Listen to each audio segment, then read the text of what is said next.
So yes, all my viewers and subscribers, yes, Thursday night cooking. They have some fried chicken and some white rice. How you chicken them look? You can comment, or you can like up the video and all them something. So yes guys, see chicken them make a fry very nice. Without browning. You just find the chicken, right, old time type of fried chicken without browning. Yeah.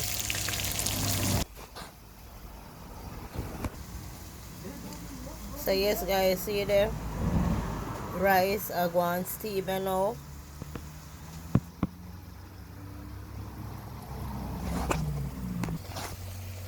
And here's the chicken. What we're doing now, we're frying the chicken and we're going to make some gravy on it.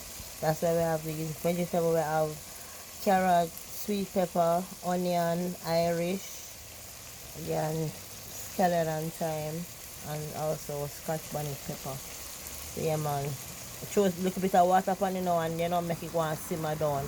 Real Jamaican style. Real Jamaican fried chicken and then we cook it down. What we call it? Fried chicken same way. Or fried chicken with gravy. Delicious seafood on the North Pacific coast. So yes, this is the finished product of the white rice with the country style fried chicken. Or you call it cooked down chicken. This is typical food from the